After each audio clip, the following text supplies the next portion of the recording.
The sun hung low in the sky, casting a warm golden hue over Maria's cherished garden. This was her realm of solace, where vibrant tulips nodded their heads in the gentle breeze and the scent of jasmine hung thick in the air. She moved methodically from plant to plant, her fingers tenderly plucking away the unwelcome weeds, her mind as clear as the cloudless sky above. Her phone lay on the wrought iron table, a modern trespasser in this timeless sanctuary. Its sudden vibration against the metal was jarring, the screen lighting up with Alex's name. Maria wiped her brow, leaving a streak of earth across her forehead as she reached for the phone. "Maria, why haven't you sent this month's allowance to Mom? She's been calling me, worried sick." Alex's voice was a storm cloud in her sunny day. Maria's hand stilled, the phone almost slipping from her grasp. "But I did, Alex. I sent it the same day we always do. The 5th of every month." Her voice was a calm river flowing against his torrent of confusion. "There must be a mistake. Check her account," she suggested, the lines of concern etching her features. The line went dead, and Maria was left holding the phone to her ear, the dial tone a lonely echo. She stared at the device, feeling a sudden disconnect, as if the routine she had woven so carefully was beginning to unravel. Hours later, when the sky had donned its starry night cloak, Alex walked through the door. The crease between his brows was deep, his lips set in a thin line. Maria put down her knitting, the soft clink of the needles punctuating the silence. "What is it, Alex? What did you find?" He sank into the chair, his body language void of its usual vitality. "Maria, I saw the account," his voice was barely a whisper, "there's so much money in there. It's not just from us. There are deposits, large sums, from places unknown." She stood, her heart now a wild bird in a cage. "Deposits? From where?" He shook his head, lost. "I don't know. But they are substantial. We need to talk to Mom." Maria nodded, her mind racing. This was not a simple clerical error. This was something more, something that lay hidden, like the roots of her garden, beneath the surface of the life they knew. Together, in the quiet of their home, amidst the ticking of the clock and the soft hum of the refrigerator, they planned their approach. This was a matter that needed tending, and much like her garden, Maria knew it would take patience and care to unearth the truth. The night had wrapped the house in its quiet blanket when Alex finally came home, looking like he was carrying the weight of the world on his shoulders. The air was filled with the ticking of the grandfather clock, a rhythmic counterpoint to Alex's erratic heartbeat. He found Maria in the living room, the glow of the table lamp casting shadows that seemed to dance with her knitting needles. "Alex, you're home late," Maria said, her voice laced with concern as she noticed the absence of his usual greeting, a peck on her cheek and a playful jest about her old lady hobby. He collapsed into his armchair, the leather groaning under the burden of his unspoken troubles. "Maria, I saw the account," he began, the words stumbling out of him like wayward stones. "There's so much money in there. It's not just from us. There are deposits from unknown sources, large sums, far beyond what we've ever sent." Maria set her knitting aside, her hands now idle in her lap. "What do you mean? Are you sure you were looking at the right account?" Her brows knitted together tighter than the yarn in her hands. "Yes, I'm sure," Alex replied, running his hands through his hair. "There are transactions, big ones, every month, just days after our allowance goes in. It's been happening for almost a year now." The silence that followed was heavy, fraught with unspoken fears. Could someone be taking advantage of Elena? Maria finally broke the silence, her voice steady, but her hands betraying a slight tremor. "We need to talk to your mother, Alex. Tomorrow. We can't let this go on without understanding what's happening." Alex nodded, the pallor of his face reflecting his inner turmoil. "I know. I can't fathom it, Maria. Where could this money be coming from? And why?" They sat together, the room growing colder as the fire in the hearth died down to embers. The familiar comfort of their home felt alien now, as if the room were holding its breath, waiting for the dawn that would usher in their confrontation with the unknown. In the stillness, Maria reached across the expanse between them, her fingers finding Alex's hand. "Whatever it is, we'll face it together," she whispered, her voice a lifeline in the dark. Alex's grip tightened around hers, a silent thank you hanging in the space between them. They sat there, united in their resolve, as the clock ticked on, marking the passage of time towards an uncertain tomorrow. The next morning arrived with a sky painted in strokes of gray, as if to mirror the storm of uncertainty brewing in Maria's thoughts. She stood at the kitchen window, watching the early drizzle blur the world outside into a watercolor of doubt and apprehension. Alex shuffled in, his hair tousled from sleep, or perhaps from the restless tossing that had punctuated the night. "Coffee?" Maria asked, more out of habit than hope that it would wash away the unease. He nodded, silently taking the mug she offered and cradling it between his hands as though it could warm the chill that had settled inside him. "We'll go after breakfast," Maria said, her voice a forced march of determination. Alex looked up, his eyes searching hers. "What if it's something bad, Maria? What if she's in trouble or being scammed?" Maria turned from the window, her gaze steady. "Then we'll deal with it. We'll help her sort it out. We've faced challenges before, haven't we?" He took a deep breath, the steam from the coffee mingling with a sigh. "Yeah, we have. It's just, Mom's always been so careful with money. This doesn't make sense." They ate in silence, the clinking of cutlery on plates a mundane percussion to the cacophony of thoughts in their heads. Finally, with the breakfast dishes cleared away, they donned their coats and braced themselves against the weather. The drive to Elena's was a quiet journey, each lost in their own worries, the windshield wipers keeping time with their racing hearts. Upon arrival, they found Elena's cottage as charming as ever, its stone facade a bastion against the elements. But today, the roses climbing the trellis seemed less vibrant, the cheer of the garden dimmed by their concerns. Elena greeted them at the door, her smile as warm as the home she ushered them into. "Maria, Alex. What a surprise. To what do I owe the pleasure?" Maria exchanged a glance with Alex, who took a deep, steadying breath. "Mom, we need to talk to you about something important," he began, his voice betraying the gravity of their visit. Elena's brow furrowed with concern. Come in, come in. Let's sit down. You're worrying me with those serious faces." They settled in the living room, the usual comfort of the plush sofas, now feeling stiff and formal. "Mom, it's about the allowance we send you," Maria started, her hands clasped tightly in her lap. "Alex checked your account yesterday, and we saw that there's more money there than what we've been sending. A lot more." Elena's expression was unreadable for a moment, then softened with understanding. "Ah, I see. You're worried about the extra deposits." "Yes," Alex interjected. "Where is it coming from, Mom? We need to know you're safe." Elena's eyes twinkled with a mix of mischief and pride. "Well, it seems I have some explaining to do." The room, once filled with the noise of their dread, fell silent, all ears now attuned to Elena's forthcoming revelation. The storm outside continued to rage, but inside, the first drops of clarity were about to fall, promising to clear the haze of the unknown.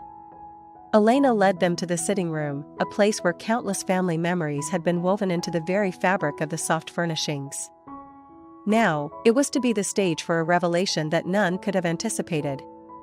The logs in the fireplace crackled, a contrast to the somber mood that had settled over Maria and Alex.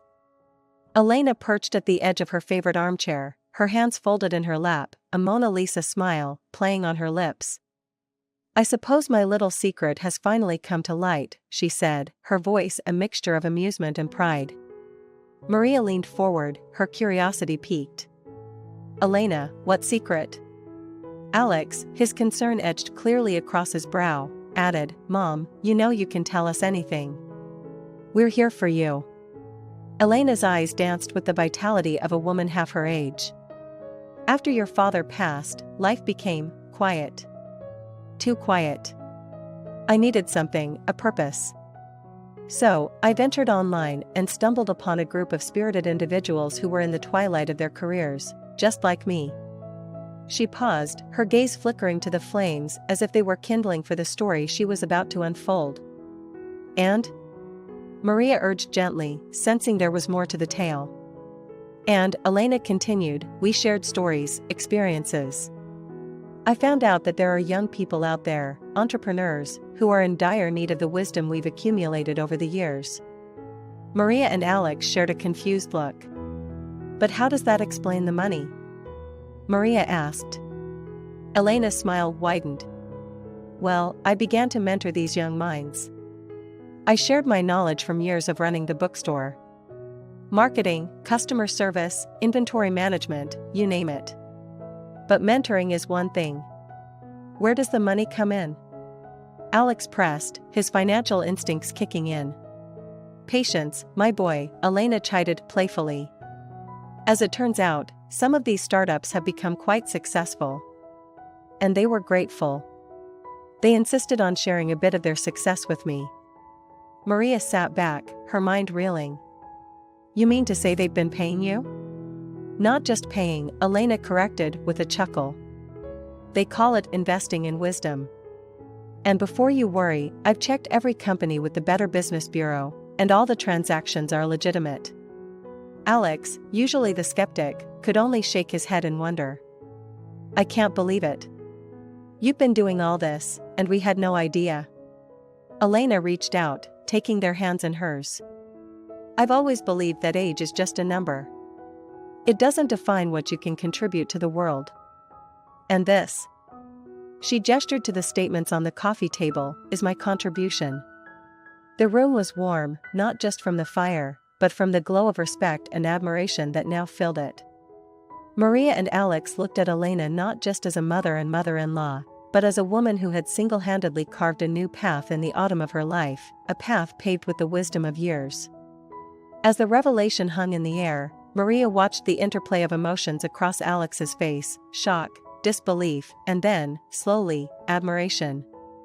The room, warmed by the fire's glow, seemed to cocoon them in a world far removed from the storm that raged outside. "So, you've been guiding these young people, shaping their futures?" Maria asked, her voice tinged with awe. "And they've been rewarding you for it?" "That's right," Elena said, her eyes sparkling with a youthful mischief that belied her years. "It started as a hobby, something to fill the days. But then, I realized I had so much to give, and they had so much to learn." Alex leaned in, his earlier frustration replaced by fascination. "And you've been doing all this from here?" "From your laptop?" He gestured to the sleek computer on the side table. Elena nodded, a laugh escaping her lips. "Yes, from that little machine there. It's amazing what you can do with the technology these days." Maria's mind raced, images of Elena, once just the kind family matriarch, now a secret powerhouse of wisdom, guiding fledgling businesses to success. "And the money, Elena, you've been saving it for the grandchildren?" Elena's face softened, her voice lowering to a tender timbre. "I wanted to ensure their future, to give them the start in life that everyone deserves. And I couldn't think of a better use for this unexpected blessing. But to keep it a secret?" Alex chided gently, a smile tugging at his lips. Elena shrugged, her demeanor casual, but her eyes twinkling with intent. "I wanted it to be a surprise. Besides, a little mystery in life keeps things interesting, don't you think?" Maria and Alex exchanged a look, a silent communication that spoke of the newfound depth they'd discovered in Elena. "We had no idea," Maria repeated, her voice a mix of wonder and a hint of reprimand for their ignorance. Elena reached for Maria's hand, her grip firm and reassuring. "We all have our gardens to tend, Maria. Mine just happens to be digital." The metaphor struck a chord with Maria, a gardener herself, and she smiled. "You've planted quite the garden, Elena. And it seems to be in full bloom." They laughed together, the sound mingling with the crackling of the logs in the fireplace. The storm outside had begun to wane, the thunder a distant grumble, as if in deference to the power of the storm within Elena that had now been shared. As the laughter died down, a comfortable silence settled. It was the silence of seeds of understanding taking root, of respect growing like a sturdy oak, and of admiration blossoming like the most exquisite rose in Maria's garden. The storm had passed, and in its wake, it left a family more tightly knit by the threads of an unexpected tapestry of entrepreneurship and legacy. After the revelations and shared laughter had faded into a comfortable silence, Maria, Alex, and Elena sat together, sipping the last of their tea. The fire had burned down to a warm glow, mirroring the sense of contentment that filled the room. Elena's story had not just unveiled a hidden aspect of her life, but had also cast a new light on the very essence of what it meant to be proactive at any age. Maria broke the silence, her voice reflective. "Elena, you've always been full of surprises, but this is something else. You're not just an architect of fortune, you're an inspiration." Elena's cheeks flushed with modest pride.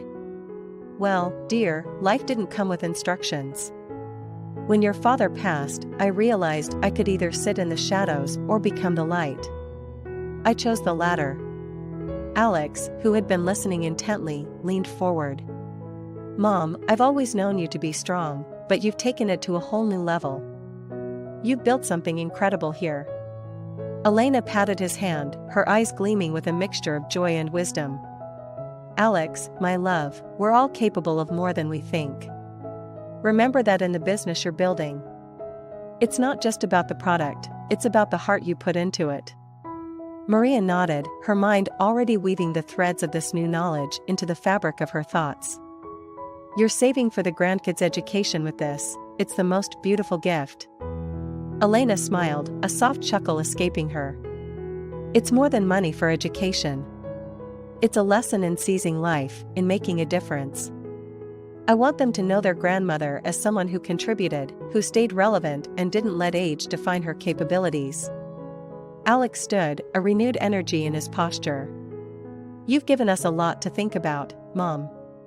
It's more than just surprising, it's a paradigm shift." Maria rose to join him, her heart full. "Elena, you've always managed to nurture everyone around you. Now we see you've been nurturing a whole community of young minds as well." Elena stood, the three of them forming a small circle of unity. "We all have our gardens, don't we? Some are tangible, with blooms and leaves, and some are made of dreams and aspirations. The important thing is to keep tending to them, always." They shared a group hug, a symbol of family, support, and the boundless love that tied them together. As they stepped back, Maria's gaze fell upon the photo of Elena and her late husband, smiling from the mantelpiece. "You know," Maria said thoughtfully, "he would have been so proud of you." Elena followed her gaze, her eyes softening with memory. "I like to think he's been guiding me along the way." The sentiment hung in the air, a sweet note in the symphony of their lives. They left Elena's house that day not just with a story to tell, but with hearts full of admiration for the matriarch who had shown them the beauty of reinvention. The drive back was quiet, but it was a quiet filled with contemplation and possibility. As they pulled into their driveway, the last of the storm clouds clearing from the sky, Maria turned to Alex, a determined glint in her eye. "Alex, let's take a page out of your mother's book. Let's start building not just a future, but a legacy." Alex smiled, the pride and love for his mother and wife clear in his eyes. "Let's do it. The architect of fortune has laid the foundation for us." And in that moment, they both understood that fortune was not just in wealth but in the courage to create, to mentor, and to leave a mark on the world, a legacy that would transcend time and age.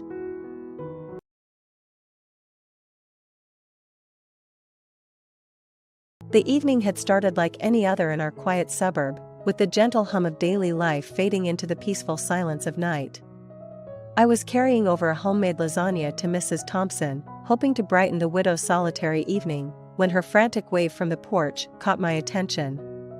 The urgency in her gesture was out of character for the usually reserved woman, sparking a flicker of concern as I approached her door.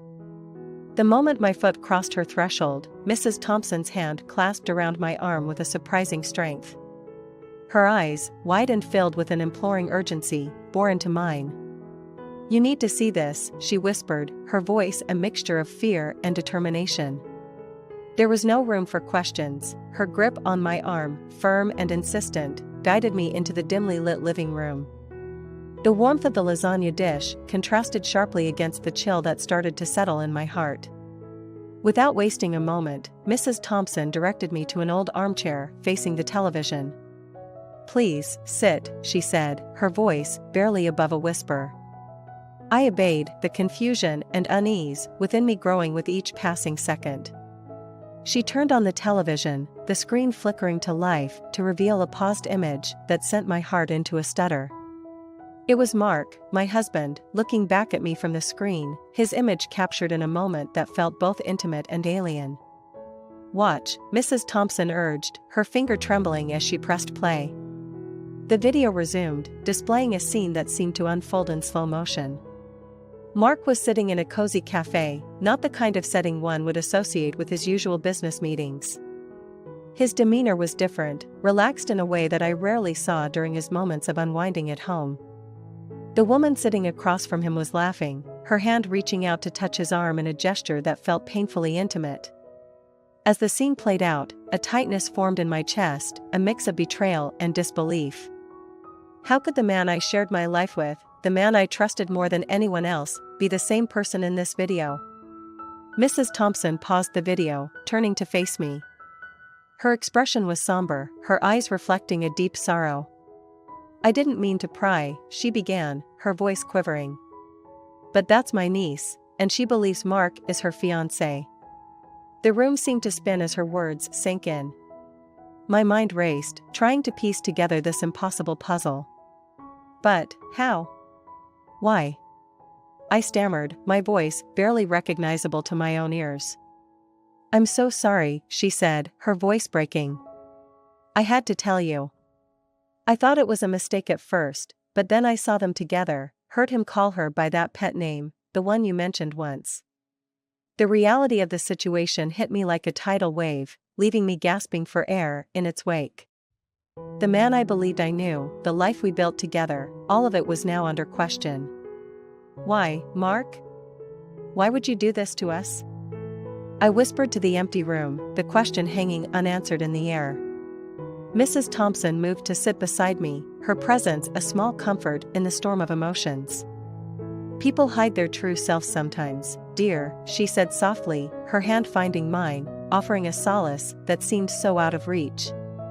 "But the truth always finds its way out, one way or another." The revelation that night changed everything. What I thought would be a simple act of neighborly kindness had unraveled into a moment that would alter the course of my life. The truth about Mark, once veiled in the normalcy of our daily lives, was now laid bare, setting the stage for a confrontation that promised to be as painful as it was necessary. As I sat there, the cold lasagna forgotten, a plan began to take shape, a plan born of desperation and the need for answers. Mrs. Thompson, the neighbor I barely knew, had become my unexpected ally in the face of an unimaginable betrayal. Together, we would confront Mark, and together, we would face whatever came next. In the aftermath of the revelation, the room felt suffused with a heavy silence, as if the very air had thickened with the weight of the truth. The image of Mark, so carefree and intimate with another woman, replayed in my mind, a haunting loop that seemed to erode the foundation of our marriage with each pass. "I can't just let this go," I said, the words feeling both hollow and heavy in the dim light of Mrs. Thompson's living room. "I need to understand why." Mrs. Thompson, who had been watching me with a mix of sympathy and resolve, nodded. "And you shall. We'll confront him together," she declared, her voice stronger now, laced with a determination that belied her frail appearance. "He owes you that much." "But how?" "He'll just deny everything if I confront him alone," I countered, my mind racing through scenarios, each ending in more confusion and pain. "We'll catch him off guard. Invite him here, under a different pretense. He won't expect it, and he won't be able to prepare his lies," Mrs. Thompson suggested, her eyes gleaming with a strategic sharpness. I considered her words, the gears in my mind turning. "But why would he come here? To your house?" I asked, trying to piece together the logistics of such a confrontation. Mrs. Thompson smiled, a wry twist of her lips. "Let's just say, I'll make him an offer he can't refuse." "Tea, perhaps?" Men like him always underestimate the elderly. He'll think it's just a harmless invitation from a lonely old lady. The idea seemed both absurd and brilliant. Mark, with his carefully curated image of respectability, would never suspect a confrontation in the guise of a simple afternoon tea. But what will we say? How do we even begin to address this? The enormity of the situation began to settle in, the initial shock giving way to a daunting realization of the confrontation ahead. We start with the truth. We show him the evidence and watch him react. There's no rehearsal for a moment like this, dear. We'll have to trust our instincts, Mrs. Thompson advised, her hand reaching out to squeeze mine, a gesture of solidarity in our shared uncertainty. And if he denies it? I asked, the fear of that possibility a cold knot in my stomach. Then we press on. The truth has a way of breaking through even the most practiced lies. Besides, we'll have each other. You won't be facing him alone, she assured me, her conviction lending me a semblance of strength. The plan, as unconventional as it was, offered a path forward, a way to confront the betrayal that had upended my life.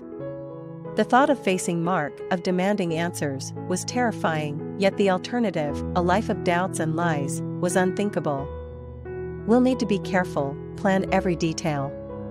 He's clever, but so are we, I said, the resolve hardening in my voice. Mrs. Thompson nodded, her expression grave. We'll outwit him yet. It's time the truth came out. The alliance formed in Mrs. Thompson's living room that night was more than a plan of confrontation, it was a pact between two women, united in their pursuit of truth. In the days that followed, we would rehearse our approach, anticipate Mark's potential responses, and bolster each other's resolve. The path ahead was fraught with uncertainty, but one thing was clear, we would face it together, come what may. The bond forged in the crucible of betrayal and shared determination was our armor, and with it, we stepped into the unknown, ready to face the truth, whatever it might reveal. The day dawned with a sky heavy with clouds, as if nature itself sensed the turmoil that awaited. My steps felt leaden as I walked to Mrs. Thompson's house, each one a march towards an uncertain confrontation. The plan was simple yet fraught with complexity: invite Mark under the pretense of a harmless visit, then confront him with his betrayal. My heart raced, a tumult of emotions threatening to overwhelm me. Mrs. Thompson greeted me with a nod, her usual warmth tempered by the gravity of our undertaking. He'll be here soon, she said, her voice steady, but I caught the undercurrent of tension. The living room, usually a place of comfort, felt like a stage set for a drama neither of us wished to play. We didn't have to wait long. Mark's knock on the door came, each rap a thunderclap in the silence that had enveloped the room. Mrs. Thompson answered, her greeting to Mark light, belying the storm that was about to break. Thank you for coming, Mark. I just thought it would be nice to catch up over some tea. Mark entered, his usual confident demeanor on display. Of course, Mrs. Thompson. It's my pleasure, he replied, his smile not quite reaching his eyes as he spotted me. And what a pleasant surprise to see you here, dear. The casual endearment stung, a bitter reminder of the duplicity that had led us here. I forced a smile, my heart pounding. Yes, quite the surprise, I managed, my voice betraying none of the turmoil within. As we settled around the tea table, the small talk felt surreal, a thin veneer over the tension that crackled like static in the air. Mrs. Thompson poured the tea with a steady hand, her glance towards me a silent signal that the moment of truth was upon us. I took a deep breath, my hands trembling slightly as I reached for the remote control we had placed discreetly on the end table.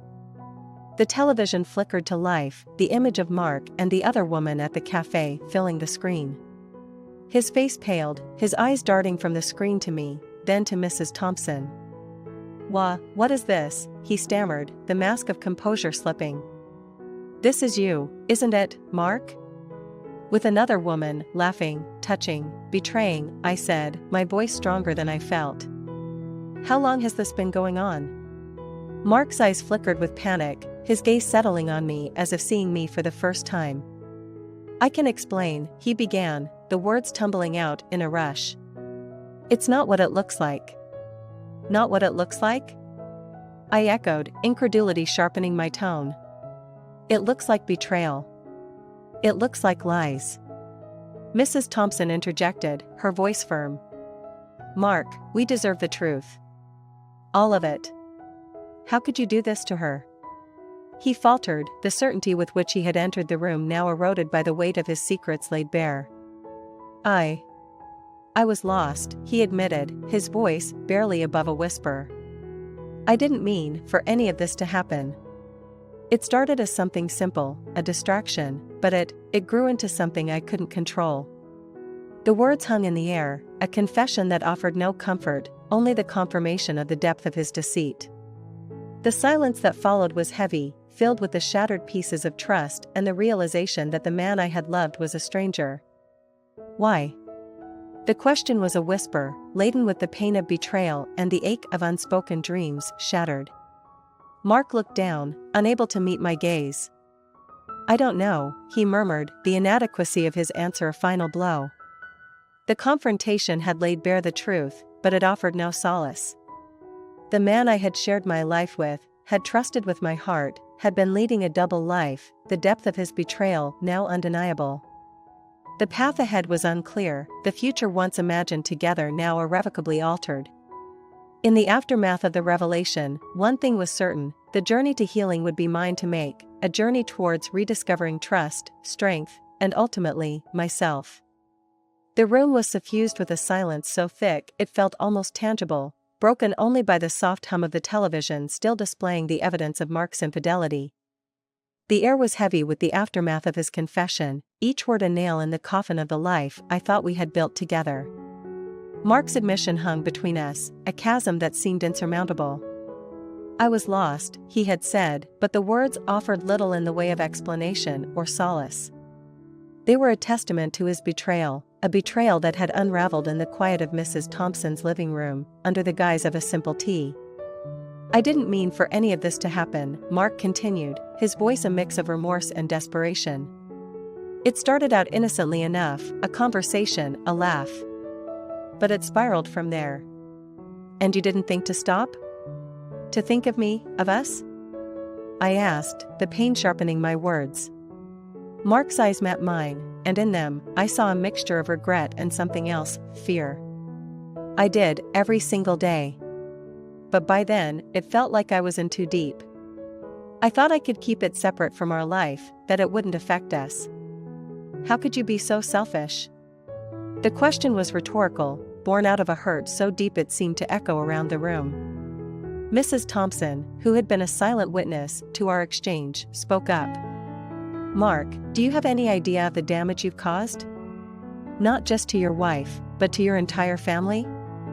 He nodded, a gesture that seemed both resigned and futile. I know, and I'm sorry. I truly am. I've ruined everything for a fantasy, for something that wasn't real. And now, I've lost the most important thing in my life. The admission was stark, a raw acknowledgement of the havoc he had wrought. Yet, it did little to ease the sense of betrayal that clung to me like a second skin. The man I had married, had trusted with my heart, had been living a lie, leaving me to question not only our past, but my ability to trust again. What happens now, Mark? Where do we go from here? The question was mine, but the weight of it seemed to press down on all of us. Mark looked from me to Mrs. Thompson and back again, the magnitude of his decisions crashing down upon him. I'll do whatever it takes to make this right. I'll go to therapy, we can go to couples counseling. I'll end it with her, completely. I don't want to lose you. The offer was a testament to his desperation, but the damage was done. The foundation of our marriage had been built on trust, and that foundation had been irrevocably shattered. I need time, I said, my voice barely a whisper. Time to think, to understand how we got here, and whether there's anything left to save. Mark nodded, the defeat evident in his posture. I understand. I'll give you all the time you need. I'm so sorry for everything. As he left Mrs. Thompson's house, the door closing softly behind him felt like the closing of a chapter, the end of the life I had known. The path ahead was uncertain, fraught with pain and the daunting task of rebuilding. Yet, in the wreckage of my marriage, I knew that the journey ahead was mine to make, a journey toward healing, toward rediscovery, and perhaps, toward forgiveness. The truth had been unveiled, laying bare the fractures in a marriage I had believed unbreakable. But in its wake, I found a strength I hadn't known I possessed, a resolve to face the future, whatever it might hold. The days following the confrontation felt like navigating through a thick fog, each step uncertain and heavy with the residue of betrayal. My home, once a sanctuary filled with shared dreams and laughter, now echoed with the silence of Mark's absence. The spaces he once occupied loomed large, a constant reminder of the chasm between what was and what could have been. Mrs. Thompson's presence became my solace, her wisdom and empathy a beacon through my darkest moments. She had witnessed the unraveling of my marriage, yet she stood by me, unwavering in her support. One afternoon, as we sat amidst the remnants of tea, the conversation turned to healing. "How do you rebuild from something like this?" I asked, the question directed more at the universe than at Mrs. Thompson. With time, she began, her voice carrying the weight of her own experiences with loss. And with a lot of self-reflection. "You've been given a chance to rediscover who you are, outside of your marriage. It's a painful process, but it can also be a profound one. I just feel so lost," I confessed, the admission feeling like a small surrender. "Like I don't even know where to begin." Mrs. Thompson reached across the table, her hand enveloping mine in a gesture of comfort. "You begin with the smallest of steps. You embrace the pain, the anger, and the betrayal, and you allow yourself to feel them fully. It's the only way through." But what if it's too much? The fear of being consumed by my emotions was a constant shadow, trailing my every step. "It will feel like that at times," she acknowledged. "But you're stronger than you realize. And you're not alone. I'm here, and there are others who will be, too. You just have to be willing to let them in." The conversation shifted then, to more practical matters, legal considerations, financial arrangements, the logistics of untangling a shared life. Yet, even as we discussed these necessities, my mind wandered back to her words. The idea of rediscovering myself, of finding strength in the midst of such profound betrayal, was both daunting and strangely liberating. In the weeks that followed, I took Mrs. Thompson's advice to heart. I began journaling, pouring my thoughts and feelings onto the pages in an attempt to make sense of them. I sought therapy, a space where I could unpack the layers of my marriage and its dissolution with someone who offered guidance, but not judgment. Slowly, the fog began to lift. The moments of despair and loneliness were still there, but they were interspersed with moments of clarity and even hope. I began to envision a future that was mine alone, shaped by my desires and dreams, unencumbered by the shadow of betrayal. One evening, as I sat with Mrs. Thompson, watching the sunset paint the sky in hues of orange and pink, I found the courage to voice a newfound realization. "I think I'm going to be okay," I said, the words feeling like a tentative step towards reclaiming my life. Mrs. Thompson smiled, her eyes reflecting the colors of the sky. "I know you will be. You're already on your way."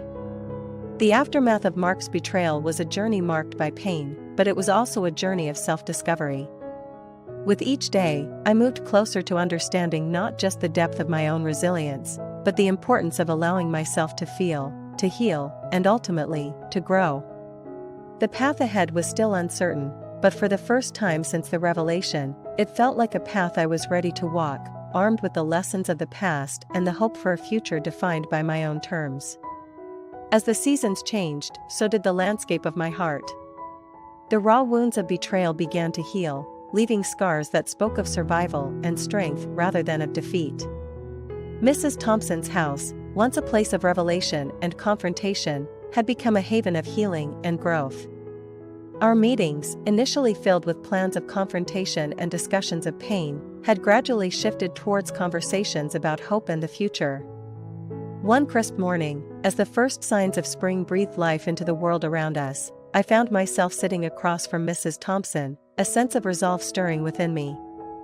The sunlight filtered through the window, casting a warm glow on the table where our cups of tea sat, untouched in the moment of revelation. "I've been thinking a lot about what you said," I began, breaking the comfortable silence between us. "About rediscovering who I am and embracing this chance to start anew." Mrs. Thompson smiled, her eyes reflecting the light.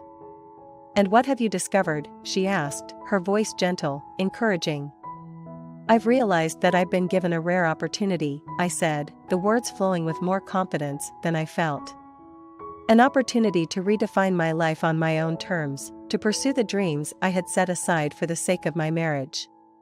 She nodded, her smile broadening.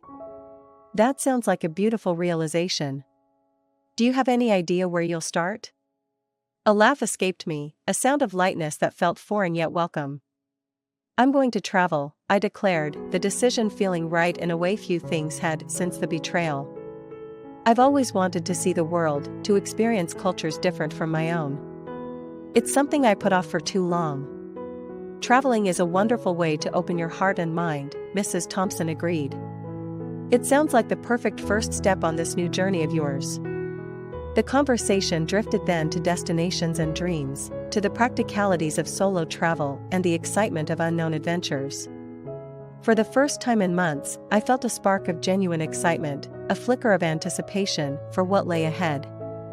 As the afternoon waned, I stood to leave, pausing at the door to look back at the woman who had become so much more than a neighbor. "Thank you," I said, my voice thick with emotion. "For everything." Mrs. Thompson rose, crossing the room to embrace me. "My dear, you have so much life ahead of you." "This is just the beginning," she whispered, her voice firm with conviction. Stepping out into the sunlight, I felt the weight of the past few months begin to lift. The path ahead was mine to choose, a path not defined by betrayal or pain, but by the possibilities of a future crafted by my own desires. In the days that followed, I threw myself into preparations, researching destinations, booking tickets, and planning itineraries. The process was exhilarating, each step a declaration of my newfound independence. The night before my departure, as I sat amidst the chaos of packed bags and travel guides, my phone buzzed with a message from Mrs. Thompson. "Remember, this journey is not just about the places you'll see, but about the person you'll become along the way. Safe travels, my dear." Tears blurred my vision as I read her message, a mix of gratitude and determination swelling within me. The journey ahead was uncertain, filled with unknowns and challenges, but it was a journey I was ready to embrace. With the dawn, I would set out on a new adventure, one that promised not just the discovery of the world but the rediscovery of myself. The betrayal that had once threatened to define me was now just a chapter in my story, a painful but pivotal turning point that had led me to this moment of departure. As I looked out at the starlit sky, I realized that this wasn't just an end, but a beginning. A beginning of a journey that was entirely my own, a journey of healing, discovery, and, ultimately, of coming home to myself. The road ahead was mine to explore, and I stepped into it with a heart open to the vastness of the world and the depths of my own strength.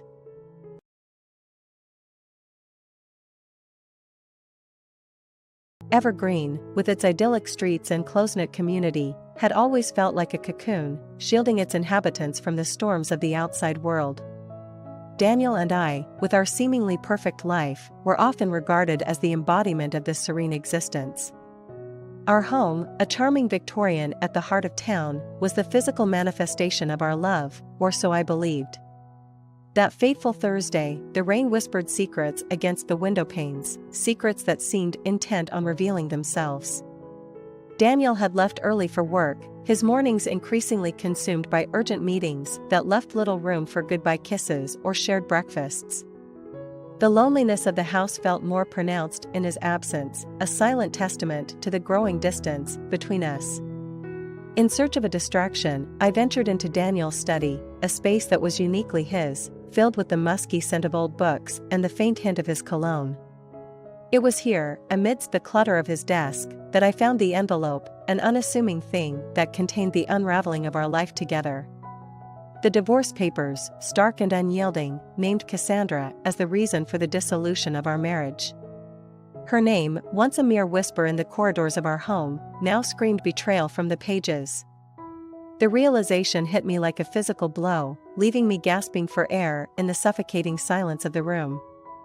I confronted Daniel that evening, the papers clutched in my trembling hands as I waited for him in the living room.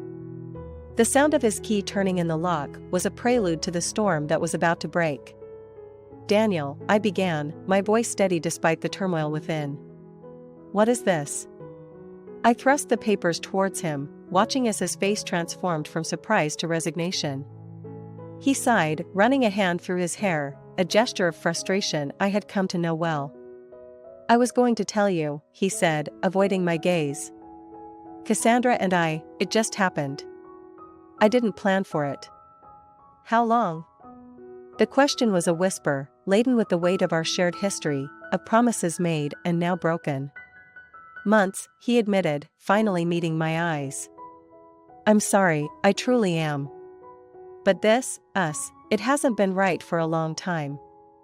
The words were a death knell, signaling the end of everything we had built. In that moment, I saw the truth of our marriage, of the distance that had crept in unnoticed, eroding the foundation we had once thought unbreakable. "I don't even know who you are anymore," I said, the realization dawning on me as I spoke. The man before me was a stranger, his heart and future entwined with another's. Daniel reached out, a futile gesture aimed at bridging the chasm that had opened between us. "I never wanted to hurt you," he said, his voice tinged with regret. But the damage was done, and no words could mend the fractures of trust and love that had shattered under the weight of his betrayal.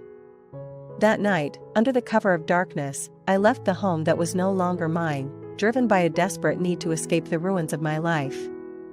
The rain had stopped, leaving in its wake a silence that echoed the emptiness inside me. Evergreen, with all its charm and warmth, now felt like a prison, its familiarity a painful reminder of what I had lost. As I drove away, the lights of Evergreen fading in the rearview mirror, I realized I wasn't just fleeing from Daniel and his betrayal. I was searching for a place where the whispers of the wind spoke not of secrets and lies, but of hope and new beginnings. The journey ahead was uncertain, a path shrouded in the unknown, but it was a path I was determined to take, toward healing, toward rediscovery, and, ultimately, toward a life that was truly my own. The night wrapped around me like a cloak as I drove, the darkness punctuated only by the occasional passing car and the soft glow of my dashboard. The road ahead was a blur, my destination unknown, driven by an instinctual need to put as much distance as possible between myself and the life I was leaving behind. I wasn't sure how long I had been driving when the first light of dawn began to breach the horizon, casting the world in a soft, ethereal glow. The beauty of the sunrise was a stark contrast to the turmoil inside me, a reminder of the world's indifference to my pain. Exhaustion began to set in, both physical and emotional, as the adrenaline that had fueled my escape faded. I realized I needed to stop, to find somewhere to rest, somewhere to let the reality of my situation sink in. That's when I saw it, a small sign for the Whitetail Inn, partially hidden by overgrown foliage, pointing down a narrow, winding road. It seemed as good a place as any to pause my flight. The gravel crunched under my tires as I made my way down the tree-lined drive, the inn emerging from the morning mist like a scene from a fairy tale. It was a quaint, two-story building, its wooden facade weathered by time and the elements, but welcoming all the same. I parked the car and stepped out, stretching my cramped muscles and taking a deep breath of the crisp morning air. The silence was profound, broken only by the sound of birdsong and the rustling of leaves in the gentle breeze. The front door of the inn opened as I approached, revealing a woman in her late 60s, with kind eyes and a warm smile that reached all the way to her eyes. "Good morning," she greeted. "You must be exhausted. Come in, dear." I followed her into the cozy lobby of the inn, the warmth from the fireplace a comforting embrace. "I'm Martha," she introduced herself as she led me to a seat by the fire. "And you are?" "Anna," I replied, the name sounding foreign on my lips. It had been a long time since anyone had asked me who I was, rather than who I was with. Martha studied me for a moment, her gaze compassionate. "You look like you're running from something, dear," she said, not as a question, but as a statement of understanding. I sighed, the weight of my situation suddenly pressing down on me. My husband, I began, but the words trailed off, the pain too fresh to articulate. Martha nodded, as if my unfinished sentence was enough. You don't have to explain, dear. The Whitetail Inn has always been a refuge for those in need of one. You can stay here as long as you need. I was taken aback by her kindness, by the unconditional support offered by a stranger. Thank you, I managed, my voice thick with unshed tears. Let me show you to your room, Martha said, standing and leading the way upstairs. You'll feel better after some rest. The room was simple but comfortable, with a view of the woods that surrounded the inn. Breakfast is at 8, Martha said, pausing at the door. But don't worry if you're not up. I'll save you some. As she left, closing the door softly behind her, I felt the first sense of peace since discovering Daniel's betrayal. The Whitetail Inn, with its creaking floors and the gentle kindness of its owner, felt like a sanctuary, a place where the whispers of the wind might just carry away the pain of the past. That morning, as I lay in the soft bed, watching the sunlight filter through the curtains, I allowed myself to cry, to mourn not just the loss of my marriage, but the loss of the life I had known. And as I cried, I began, slowly, to let go, to prepare myself for the journey ahead, a journey into the unknown, guided by the promise of new beginnings and the kindness of strangers. The Whitetail Inn, I realized, was not just a stop on my escape from Evergreen, it was the first step on my path to healing, a path that I would walk, one day at a time, towards a future that was mine to shape. The morning after my arrival at the Whitetail Inn brought a renewed sense of determination. Despite the turmoil that led me here, the tranquil setting and Martha's kindness provided a glimmer of hope. After a hearty breakfast, where Martha and I exchanged pleasantries and small talk about the inn's history, I decided to explore the surrounding woods. The wilderness called to me, offering a solace I hadn't realized I was seeking. The forest behind the inn was a dense tapestry of greens and browns, the canopy overhead a protective barrier from the world outside. I wandered aimlessly at first, allowing the natural beauty to envelop me. The soft rustle of leaves and distant bird calls a soothing balm to my frayed nerves. It was during one of these aimless wanderings that I stumbled upon Adam. He was seated on a fallen log, sketchbook in hand, completely absorbed in his work. I paused, not wanting to intrude, but the snap of a twig underfoot betrayed my presence. He looked up, his expression one of mild surprise that quickly morphed into a welcoming smile. "Hello," he said, closing his sketchbook. "I didn't expect to find anyone else out here." Embarrassed by my unintentional eavesdropping, I offered a small smile in return. "I'm sorry, I didn't mean to startle you. I'm Anna," I introduced myself, feeling a strange connection to this stranger. "Adam," he replied, standing and extending a hand, which I shook tentatively. "Are you staying at the inn?" I nodded, suddenly feeling the weight of my story, unsure of how much to share. "Yes, just arrived last night." "It's a long story." Adam's eyes held a depth of understanding that surprised me. "We've all got our stories," he said, gesturing to the log beside him. "Care to share yours?" And so, I found myself pouring out my tale to this stranger in the woods, the words spilling out in a torrent of emotion I hadn't realized I'd been holding back. Adam listened intently, his expression one of empathy. When I finished, he offered a soft, "I'm sorry you're going through this. But sometimes, I think the universe sends us exactly where we need to be, even if it doesn't seem like it at the time." His words struck a chord within me, the simplicity of his perspective offering a new way to view my circumstances. "Maybe you're right," I conceded, allowing myself a moment of hope. "Maybe this is where I need to be." We spent the rest of the afternoon walking through the woods, sharing bits and pieces of our lives. Adam revealed he was a painter, seeking inspiration in the solitude of nature, a world away from the demands of the city, and a career that had left him feeling empty. As the sun began to dip below the horizon, casting long shadows through the trees, Adam stopped and turned to me. "You know, Anna, I believe everyone we meet on our path is there for a reason. Maybe I needed to meet you just as much as you needed to find this place." His words, simple yet profound, resonated with me, igniting a spark of connection I hadn't expected to find. In the quiet of the woods, with a man I had just met, I found a sense of understanding and acceptance that eluded me in the life I had left behind. As we made our way back to the inn, the last rays of sunlight filtering through the trees, I felt a sense of peace settle over me. The woods, with their timeless beauty and serene quiet, had offered me a refuge, a place to heal and reflect. And in Adam, I had found an unexpected ally, someone who understood the power of nature to soothe and heal. That evening, as I lay in my room at the Whitetail Inn, the events of the day replaying in my mind, I realized that my journey to healing had truly begun. The woods had whispered their secrets of resilience and new beginnings, and I was ready to listen. Over the next few days, the Whitetail Inn and the surrounding woods became more than just a temporary refuge, they started to feel like home. Each morning, I would join Martha for breakfast, enjoying her company and the stories she shared about the inn and its visitors over the years. And each day, I found myself looking forward to spending time with Adam, exploring the woods and discovering the peace that seemed to permeate every leaf and branch. One particularly beautiful evening, as the sun painted the sky in hues of gold and crimson, Adam and I found ourselves at the edge of a clearing, the last rays of light casting long shadows on the ground.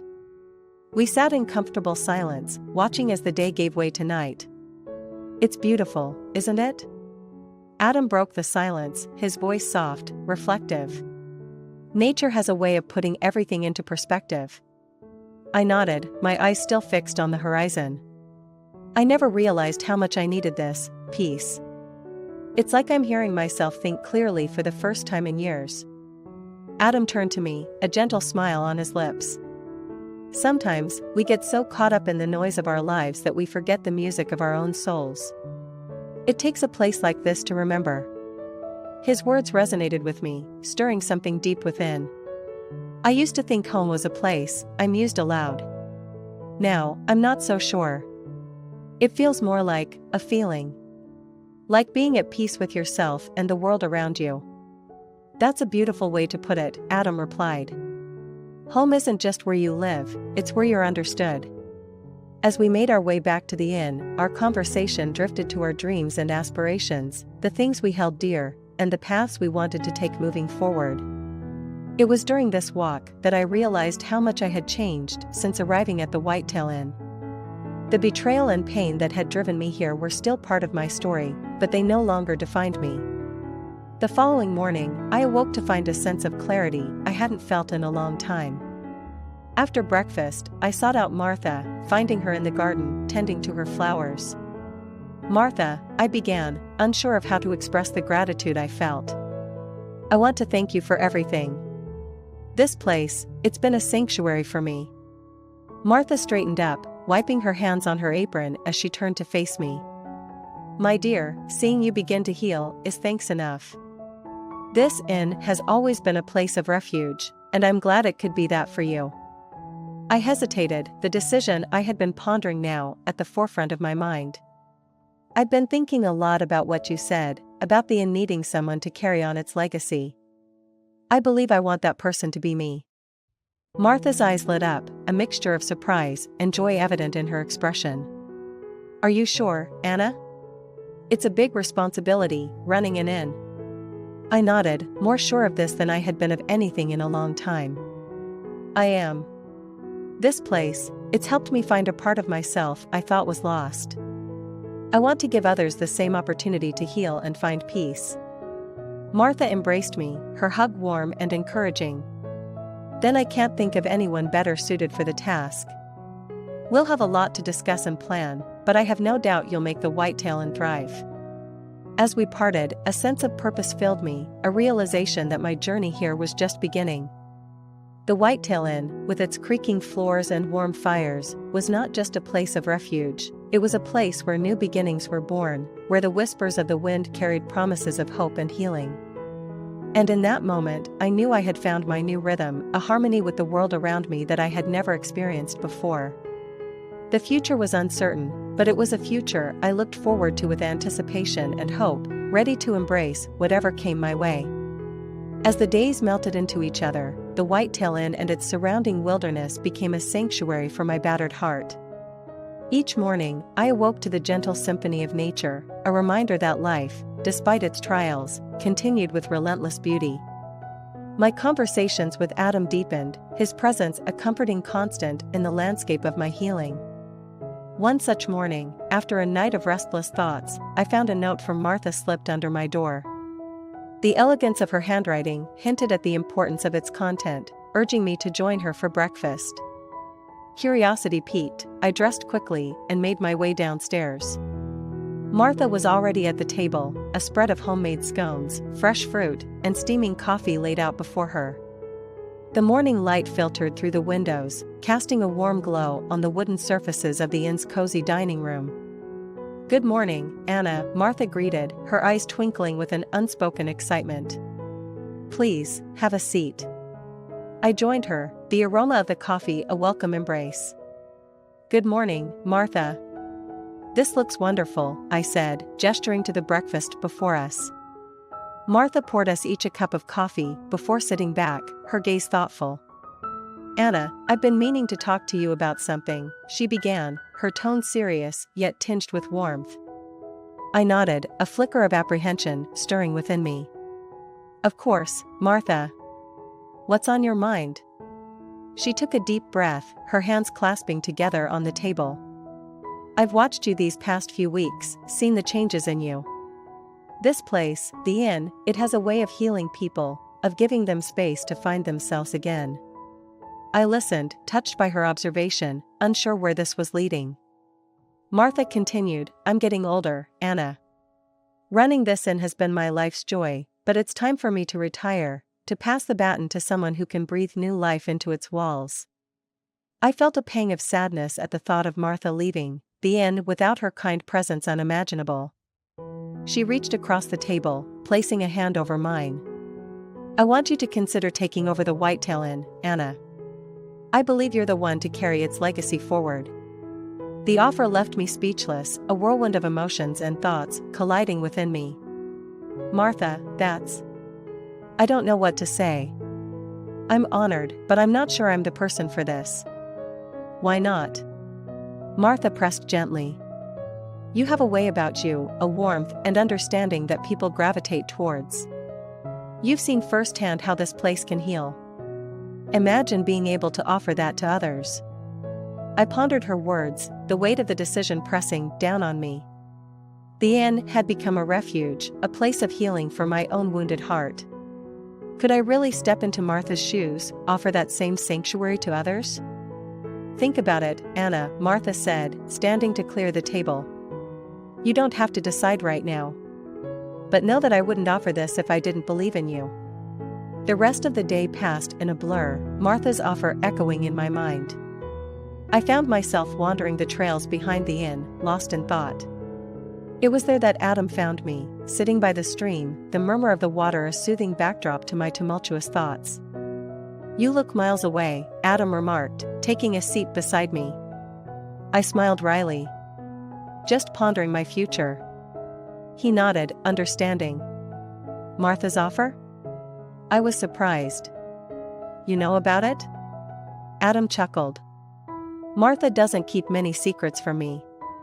"So, what are you going to do?" I sighed, the enormity of the decision weighing heavily on me. "I don't know, Adam. It's a big responsibility, a new path. But it's also a chance to give back, to make a difference in people's lives the way Martha has."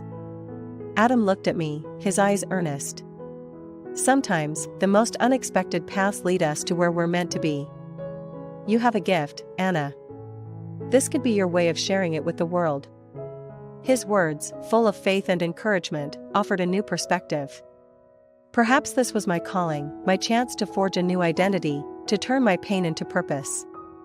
As the sun set, casting a golden glow over the stream, I realized that my journey of healing at the Whitetail Inn was leading me to a new beginning, not just for myself, but for those who would find refuge here in the future. The decision wasn't just about taking over an inn, it was about embracing my destiny, about stepping into a role that had been waiting for me all along. "Thank you, Adam," I said, a sense of resolve settling over me. "I think I know what I need to do." And in that moment, by the stream with the setting sun as our witness, I made my choice.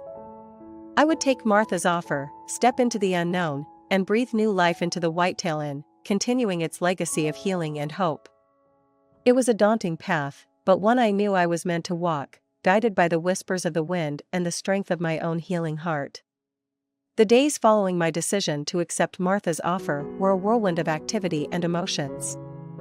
The reality of taking over the Whitetail Inn felt both exhilarating and daunting. Yet, beneath the flurry of preparations, there was a profound sense of rightness, a confirmation that I was exactly where I needed to be. One evening, as the twilight cast a soft glow over the inn, Martha and I sat down in the living room, surrounded by old photographs and mementos of the inn's storied past. The room was bathed in the warm light of the fireplace, creating an ambience of warmth and nostalgia. "Anna," Martha began, her voice tinged with emotion, "I want to show you something." She handed me an old, leather-bound guest book, its pages filled with names and messages from travelers who had found refuge within these walls. As I flipped through the pages, I was struck by the profound impact the inn had had on so many lives. "This is incredible, Martha. Each of these entries is a testament to the sanctuary you've created here." Martha smiled, her eyes misting over. "The inn has always been more than just a place to stay. It's a haven for those in need of peace and healing. And I know you'll continue that legacy." Our conversation was interrupted by a knock at the door. I rose to answer it, finding Adam on the doorstep, a canvas under his arm. "I thought this might belong here," he said, unveiling a painting of the Whitetail Inn, captured in the golden light of dawn. The painting took my breath away, the inn rendered with such care and detail that it seemed to pulse with life. "Adam, it's beautiful." "Thank you," I managed, overwhelmed by the gesture. "It's my way of contributing to the inn's new chapter," Adam replied, his gaze meeting mine. "And speaking of new chapters," he hesitated, a look of determination settling over his features, "I've been thinking a lot about what you said, about making a difference and embracing new paths." I waited, sensing the importance of what he was about to say. "I've decided to stay in Evergreen," Adam continued. "To open a studio and gallery, to share my art with the world and maybe help others find their way through creativity." His decision filled me with joy, the prospect of sharing this journey with Adam adding a layer of completeness to my own new beginning. "I think that's a wonderful idea. This town, the inn, it'll be richer for having your art as part of it." As we stood there, in the doorway of the Whitetail Inn, a sense of possibility enveloped us. The challenges ahead seemed less daunting, knowing we would face them together, each in our own way, contributing to the tapestry of healing and hope that the inn represented. Later that night, as I lay in bed, the soft whispers of the wind through the open window spoke of change and growth. The inn, with its creaking floors and gentle shadows, felt alive with potential. In taking on this responsibility, I wasn't just giving myself a new purpose, I was honoring the legacy of those who had come before me, weaving my own story into the fabric of this place. I realized then that my journey hadn't been about escaping the pain of my past, but about moving towards a future where that pain could be transformed into something meaningful. The Whitetail Inn was more than a building, it was a beacon of light for those lost in the darkness, a place where weary souls could find rest and, perhaps, a new direction. As sleep finally claimed me, I felt a deep sense of peace. The road ahead would be filled with challenges, but also with joy, growth, and the satisfaction of making a difference. The whispers of the wind, once a harbinger of change, now spoke of home, of belonging, and of a future bright with promise. And so, my story, which began with a heartbreak and a flight into the unknown, found its resolution in the embrace of the Whitetail Inn. Here, amid the towering trees and the winding paths of the countryside, I had discovered not just a new beginning, but a place where my heart, once fractured by betrayal, had found a way to heal and flourish. The inn, with its legacy of healing, was now mine to steward, a task I accepted with gratitude and determination, ready to face whatever the future held, guided by the whispers of the wind.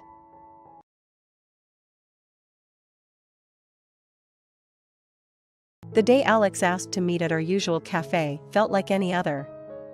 The sky hinted at rain, a gentle reminder of the ever-changing seasons in our small town. I arrived early, a habit born from a desire to gather my thoughts before facing him.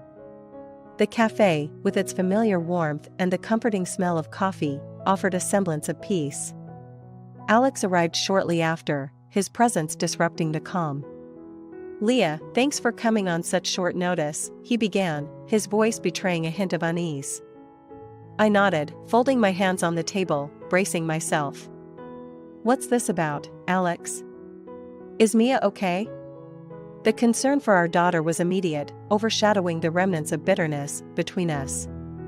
He quickly assured me, "Mia's fine, it's not that. It's..." I was wondering if she could stay with me for a while. The request caught me off guard, stirring a whirlpool of emotions. "Stay with you? For how long exactly?" I probed, trying to hide my surprise. "A few months," he clarified, avoiding direct eye contact. "I think it would be good for her, and for me." I studied him for a moment, searching for the underlying reason. Our shared custody had always been amicable, but this was a significant change. "Why now, Alex? What's changed?" I asked, needing to understand his sudden desire to alter the balance we had carefully maintained. He sighed, a deep, weary sound. "I've missed so much of her life, Leah. These weekend visits aren't enough. I want to be more involved, to really be a father to her." His words, sincere and filled with regret, softened the protective wall I had built around my heart. Mia adored her father, and despite our differences, I knew Alex loved her deeply. "Let me think about it," I finally said, the decision weighing heavily on me. "I'll talk to Mia, see how she feels about this." Alex nodded, a look of gratitude passing over his features. "Thank you, Leah. That's all I ask." As I left the cafe, the sky opened up, releasing a gentle shower that seemed to cleanse away some of the tension from our meeting. The drive home was a blur of thoughts, my mind grappling with the possibility of change. Mia's happiness was my priority, and if spending more time with Alex was what she needed, then I would find a way to make it work. That evening, as I sat down with Mia to discuss the proposal, her reaction was as enthusiastic as Alex had hoped. "Really, Mom? I can stay with Daddy for a while? That would be awesome." Her excitement was infectious, but I needed her to understand the implications. "It would mean a big change, sweetheart. You'd be living there for a few months." "Are you sure?" Mia's nod was emphatic, her smile wide. "I love it here with you, Mom. But I miss Daddy too. I want to spend more time with him." Her words settled it. The decision was made, not out of defeat, but from a place of love and understanding. I would let Mia stay with Alex, trusting that this twist of fate would bring about a positive change in our lives. Little did I know, this decision would unravel a mystery that had been lying dormant, setting us on a path that would alter our lives forever.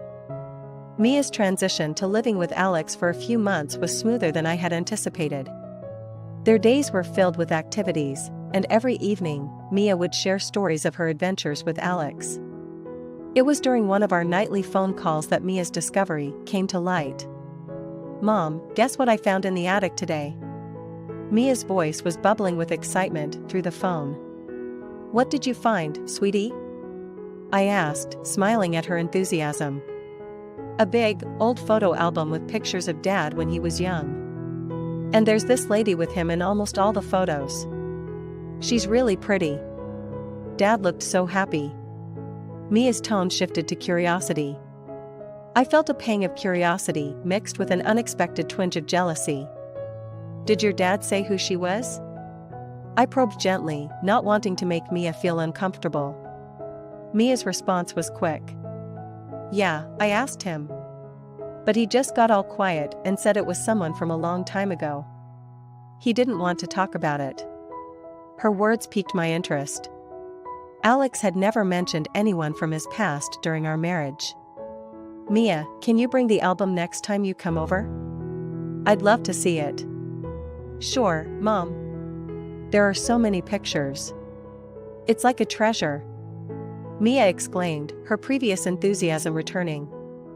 The following weekend, Mia brought the album. As we sat together on the living room couch, flipping through its pages, I was transported to a time in Alex's life I knew nothing about. The woman in the photos was indeed beautiful, with a radiant smile that seemed to light up the room, even from a photograph.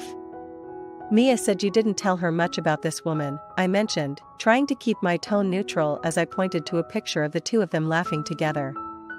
Alex, who had come to pick Mia up, looked uncomfortable. Her name was Sarah. We were close, once upon a time, he admitted, taking a seat beside us, but keeping a careful distance from the album. Close? I pressed, curious despite myself. He sighed, running a hand through his hair, a gesture of frustration I remembered well. We were involved before I met you. It ended badly. She disappeared. Disappeared? The word hung heavy in the air, loaded with unspoken implications. Alex nodded, his gaze distant. One day she was there, the next she wasn't. No one knew what happened to her. It was a long time ago, Leah. I'd rather not dig up the past.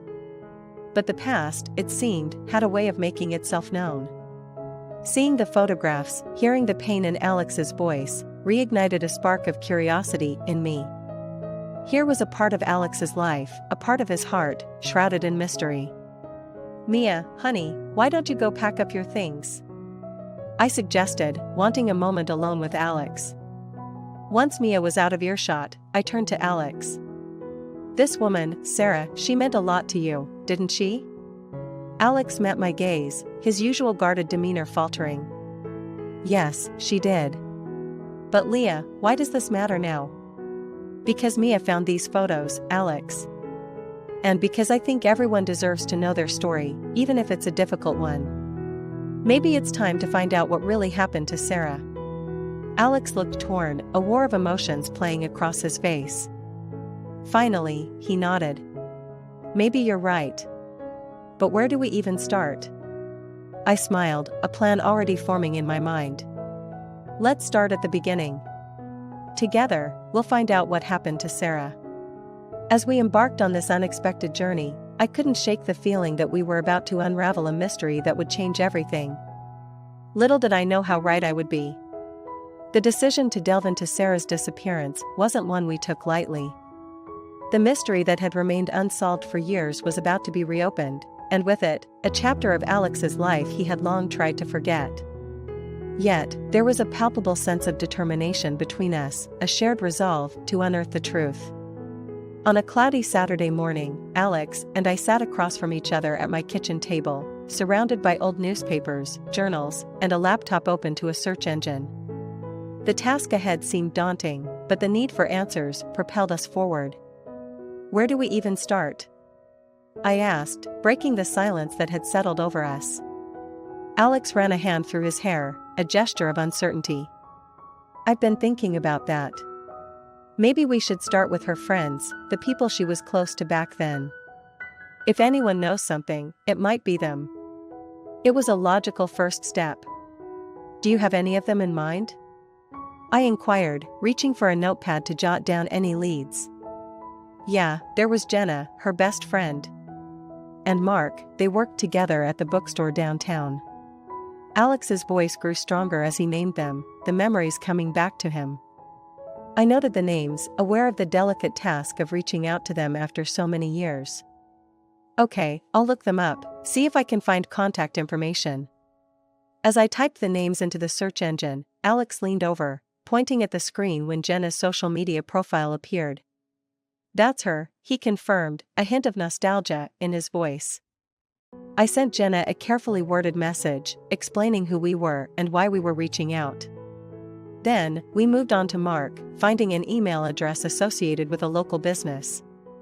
The waiting that followed was a test of patience. Every passing hour without a response tightened the knot of tension between us.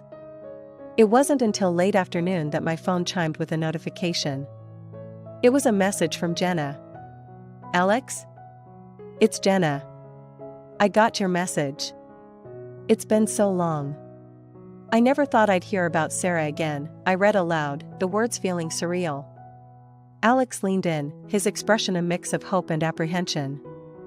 What does she say? Will she talk to us?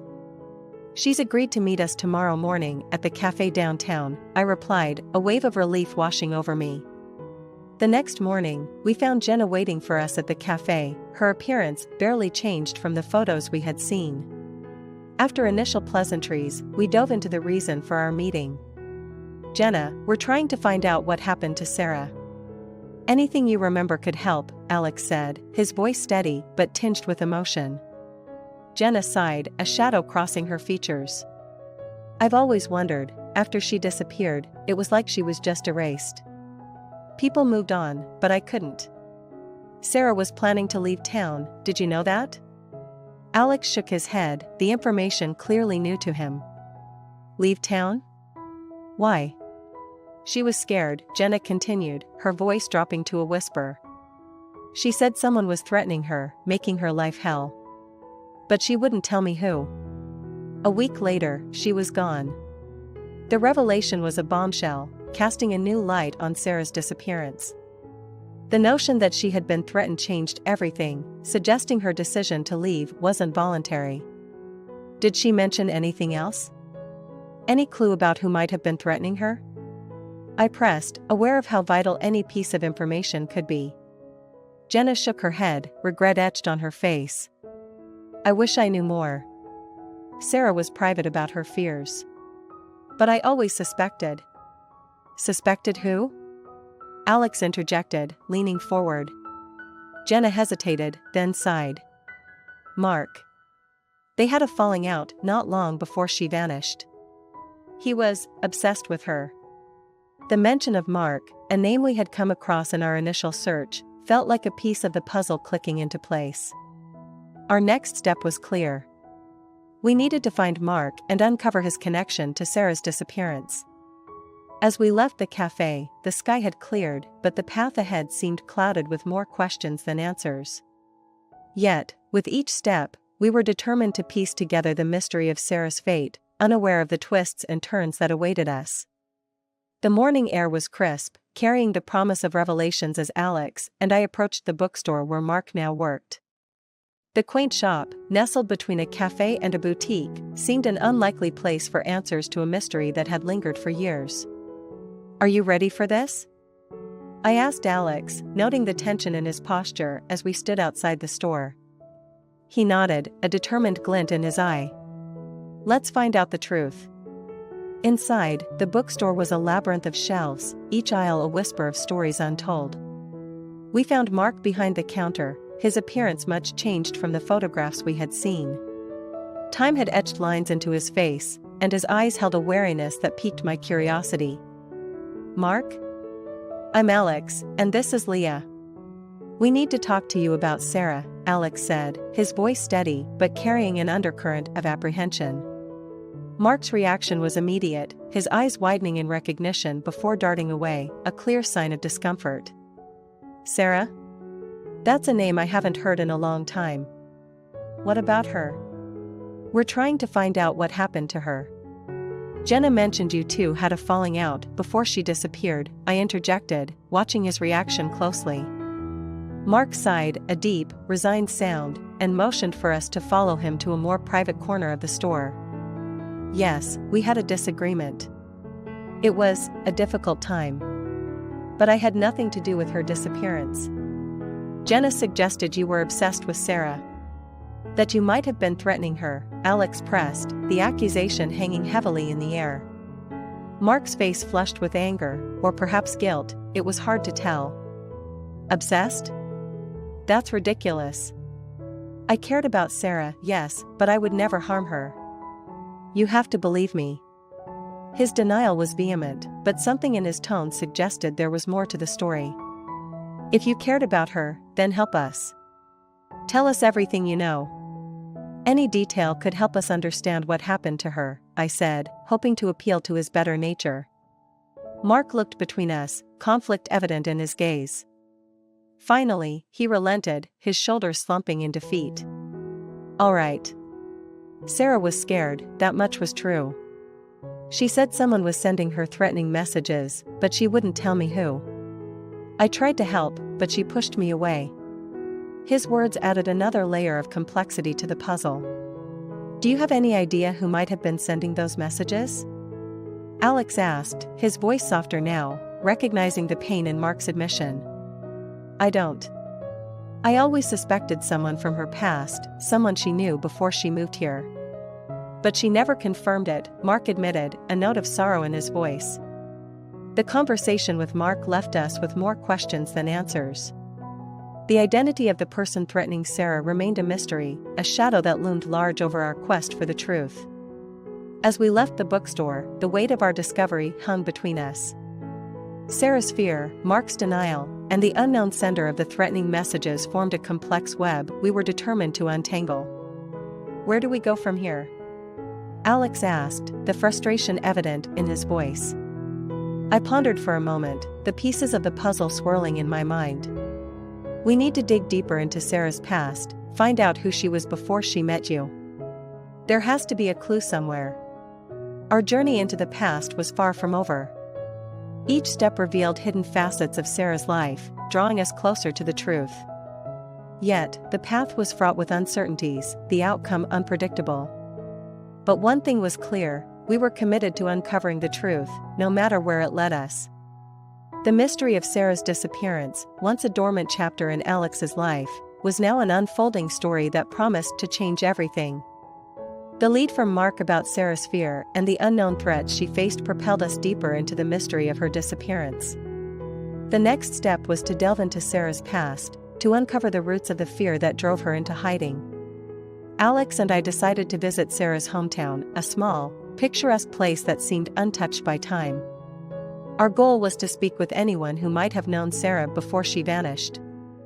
Upon arriving, we headed straight to the local library, hoping to find public records or old newspapers that could offer clues. The librarian, a kindly older woman named Mrs. Henderson, was more than willing to help when we explained our mission. Sarah, you say?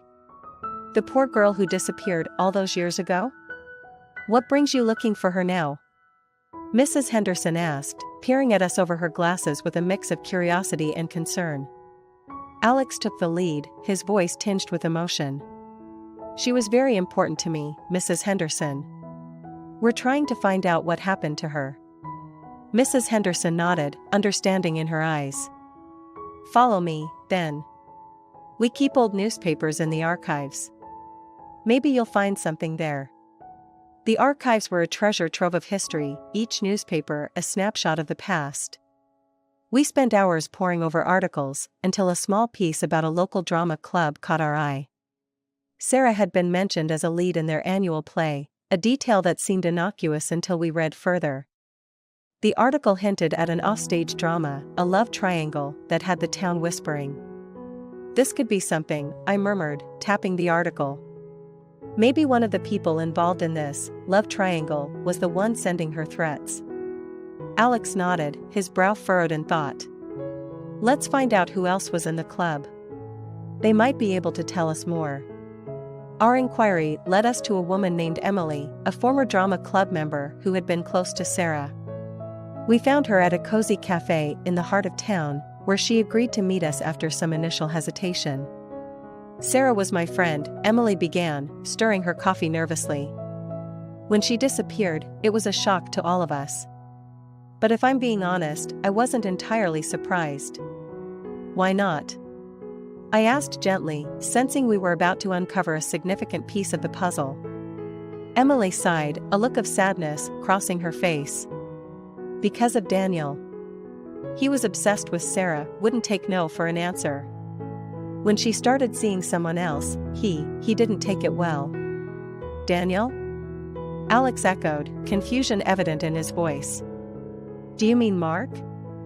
No, Daniel. Mark was just a friend. But Daniel, he was dangerous. After Sarah disappeared, he left town, and no one heard from him again. The revelation was a bombshell, shifting the focus of our investigation entirely. A new name, a new suspect, someone neither Alex nor I had considered. Do you know where Daniel might have gone? Or how we can find him?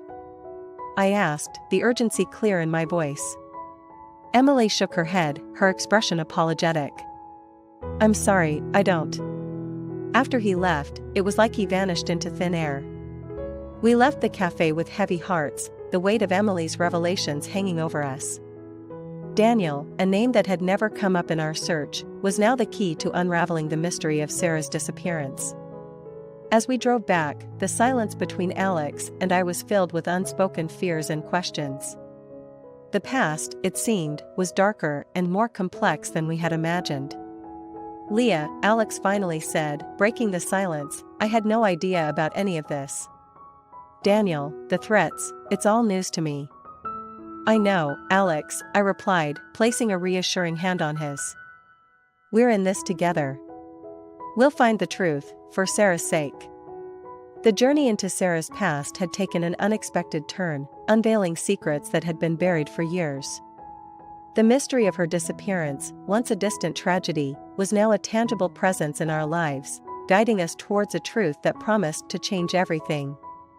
With the name Daniel now etched into our investigation, Alex and I found ourselves standing at the threshold of a revelation that could potentially solve the mystery that had haunted us for so long.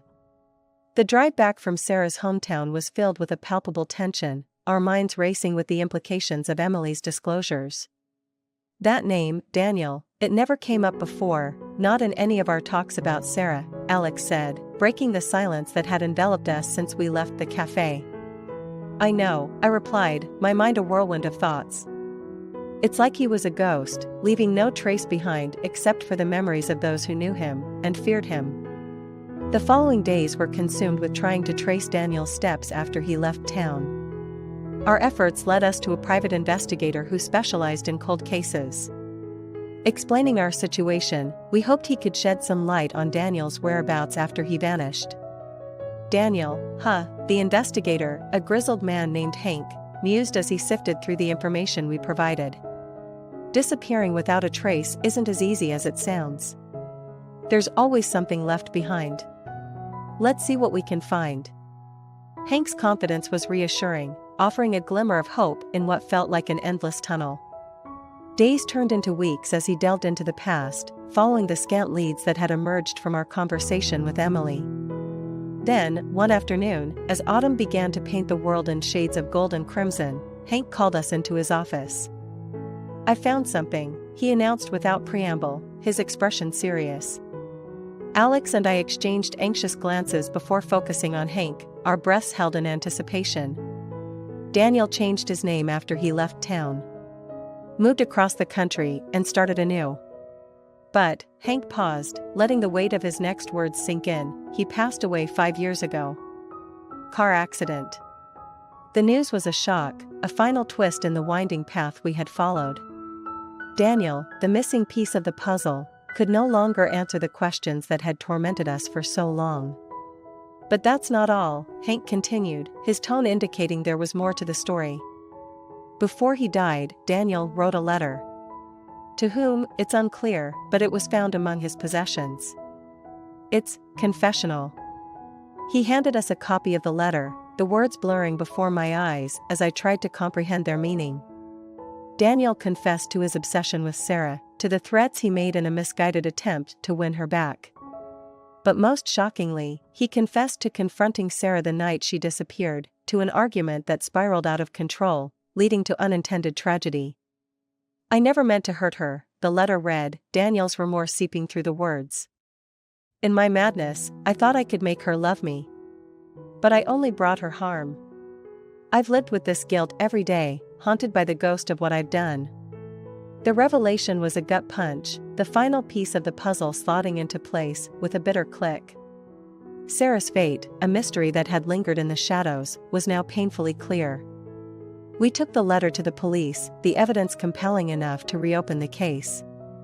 Though Daniel was no longer around to face the consequences of his actions, the truth brought a semblance of closure to those he had left behind. As Alex and I stood together, the letter's contents heavy on our hearts, we realized that our journey had come to an end. The mystery of Sarah's disappearance had been solved, the shadows of the past finally dispelled by the light of truth. Leah, Alex began, his voice choked with emotion. Shoo, I interrupted, placing a hand on his arm. You don't have to say anything. We found the truth. That's what matters. In the weeks that followed, a quiet understanding settled between us, the ordeal drawing us closer in a way neither of us had expected. Our shared grief for Sarah, and the guilt that Alex carried, had been alleviated by the truth, even if it couldn't erase the past. Life moved on, as it always does, but the journey we undertook together remained a testament to the enduring power of love, the unbreakable bonds of family, and the undeniable need for closure. In the end, it was a twist of fate that brought us to the truth, proving that sometimes, the most painful paths lead to the most necessary destination.